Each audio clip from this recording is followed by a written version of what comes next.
Yang saya muliakan Tuan Pengerusi Majlis, panel hakim yang sentiasa berteraskan panji-panji keadilan, guru-guru yang dikasihi serta rakan-rakan sekalian, Assalamualaikum dan selamat pagi saya ucapkan.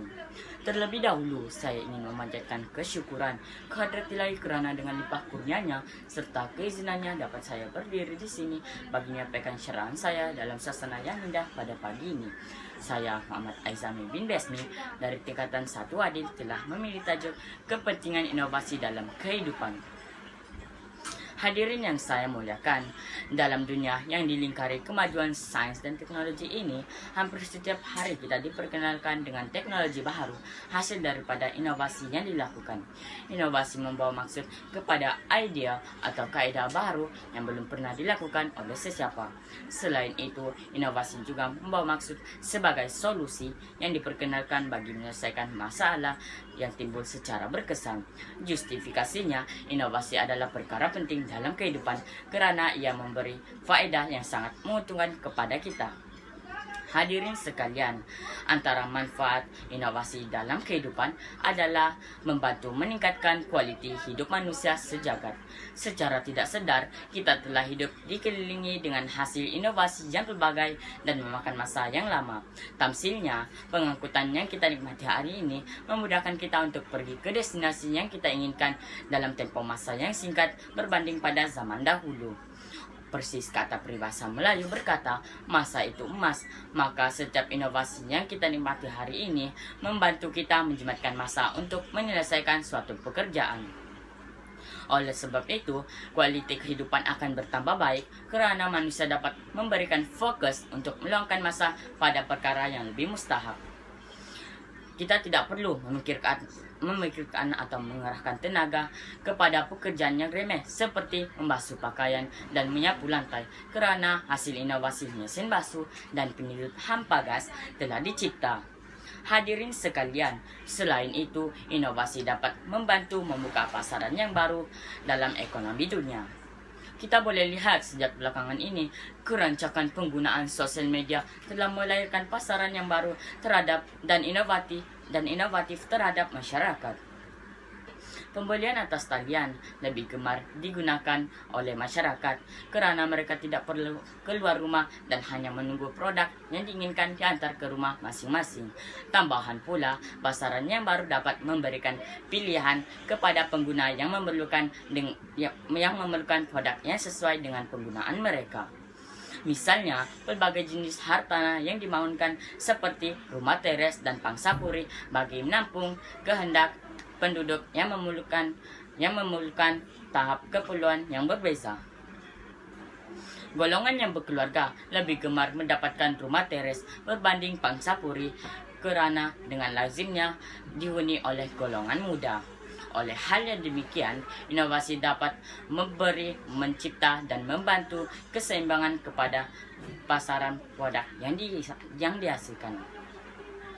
Hadirin sekalian, manfaat lain yang diperoleh inovasi adalah pemeliharaan alam sekitar yang semakin dijarah oleh kemodenan hari ini. Inovasi di masa dahulu tidak menitik beratkan kesannya terhadap alam sekitar. Akibatnya, berbagai pencemaran berlaku seperti pencemaran air dan udara. Sisa toksik yang digunakan oleh sektor perkilangan dilepaskan ke laut dan mengakibatkan hidupan laut mati akibat keracunan toksik. Pembangunan yang tidak lestari juga menghasilkan pulau haba di kawasan bandar. Oleh itu, generasi hari ini perlu sedar dan mengambil pengajaran daripada perkara yang berlaku. Alam sekitar merupakan sumber utama kita untuk hidup di planet bumi ini. Malah angkasawan dan para saintis tidak menjumpai planet lain yang mempunyai ciri-ciri yang sama untuk menampung kehidupan manusia seperti di bumi ini. Natijahnya, setiap inovasi hari ini adalah demi kebaikan kita dan generasi akan datang di mana ekologi bumi dapat berfungsi dengan baik dan mampu dihuni selama yang mungkin. Hadirin sekalian, akhir sekali, inovasi memberikan manfaat kepada manusia dalam kehidupan karena ia dapat mengurangi risiko terhadap kebergantungan kepada tenaga kerja manusia. Kenyataan ini mungkin tidak dipersetujui oleh setengah pihak, namun menguruskan mesin adalah lebih mudah daripada menguruskan manusia. Dengan revolusi industri yang kian menghampiri, inovasi untuk mengotomasi penghasilan produk adalah wajar untuk dilaksanakan karena kualitas produk menjadi lebih seragam dan kualitas akan bertambah baik. Manusia berisiko melakukan kecuaian dan kelekaan dalam penghasilan produk dan serta memerlukan tenaga yang lebih kompleks berbanding mesin. Penggunaan mesin hanya memerlukan tenaga elektrik dan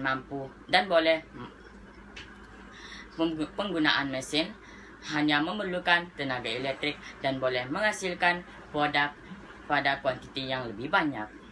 Hadirin sekalian,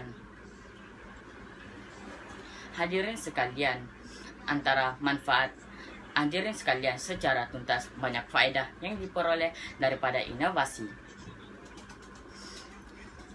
Setiap pihak perlu membudayakan amalan inovasi dalam kehidupan seharian untuk bertambah maju dan kekal relevan.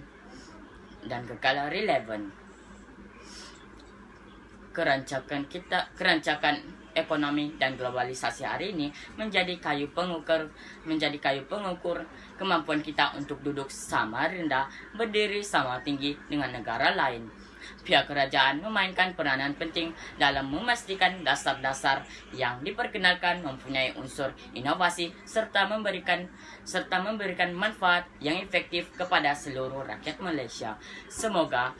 Semoga inovasi yang kita capai hari ini membawa kita mencapai kemajuan sejagat yang belum pernah ditulis dalam sejarah ketamadunan manusia. Sekian, terima kasih.